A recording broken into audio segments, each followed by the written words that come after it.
एवढा सत्कार गेट पासून तर इथपर्यंत कोणाचा केला तुम्ही? कोणाचा केला?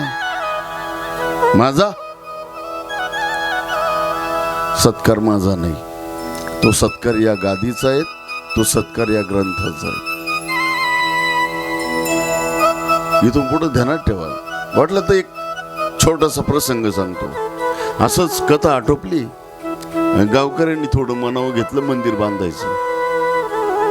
इथलं नाही सांगत बरं का, बाहेरचं सांगतो. मनावर घेतलं, एका वस्तीवर मंदिर बांधायचं ठरवलं. लक्षपूर्वक आहे का बरं का? मंदिर बांधायचं ठरवलं वस्तीवर. 10-15 लोकांची वस्ती ती. मंदिर बांधलं. आता उद्या गावामध्ये मूर्तीची मिरवणूक चालेल. रात्रभर धोधो पाऊस झाला आणि त्या मिरवणुकीचं नियोजन असं केलं होतं, गावातल्या एकाने नवीन ट्रॅक्टर घेतला आणि त्याच्यावरती ती मिरवणूक काढायची होती. पाऊस एवढा झाला का त्या मंदिराच्या चारही बाजूनी नदी नाले होती. ती मूर्ती नेण्याकरता काही साधन नाही, गावात जाण्याचा तर विषयच नाही. नदीला पूर आलेला, नदी नाल्याला पूर आलेला. मग त्या वस्तीवरच्या लोकांनी विचार केला, मुहूर्त जायला नको, ब्राह्मण मुक्कामी आहेत, मूर्ती जागेवर आहेत, आपण असं करू, आपल्याच वस्तीवर मिरवणूक करून घेऊ. पण साधन नाही.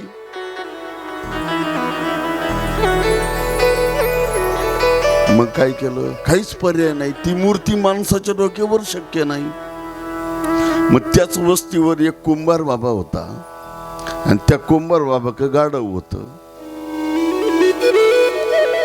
घातली आंघोळ गाढवाला. आंघोळ कोणाला घातली? गाढवाला. सजवलं गाढवाला. आणि मग ती मूर्ती गाढवावर बसायचं आसन टाकलं, त्या आसनावरती ती मूर्ती ठेवली. आणि जे काही 2-5 घरं होते ना सामान्य लोकांचे, त्यांच्या घरासमोरून मिरवणूक चालली. आणि मग ज्याच्या घरासमोर आली मिरवणूक, मग त्या घरातली बाई पळत पळत बाहेर यायची. हातामध्ये आरतीचं ताट, हातामध्ये तांब्या पाण्याचा. आल्या आल्या काय करत होती ती? खरं सांगा, काय करत होती? पाणी कुठं टाकत होती? कोणाच्या पायावर? बर. त्याच्यानंतर गंध अक्षता देवाला लावल्या का नंतर कोणाला लावायची? पाणी कोणाच्या पायावर ओतायची? हे कोणाचं सांगतो मी? झालं. अजून तुम्ही तिकडच आहे का? तस हा ग्रंथ फक्त आमच्या डोक्यावर आहेत. ही पूजा ग्रंथाची आहेत, ही पूजा गादीची आहेत, असं समजायचं नाही का ही आपली पूजा आहेत. म्हणून ही कथा सांगण्याचं भाग्य मलाही लाभलं, तुम्हालाही.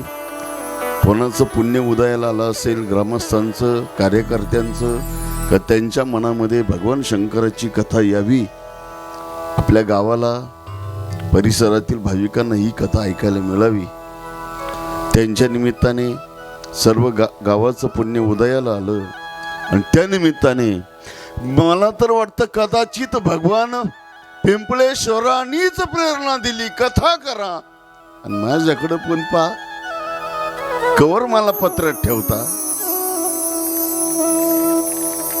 अरे तीर्थक्षेत्र आहेत हे. सुंदर आनंद वन म्हणवा, तीर्थक्षेत्र आहेत. आणि एवढं ऐतिहासिक तीर्थक्षेत्र आपण असं झाकून ठेवणं बरं नाही.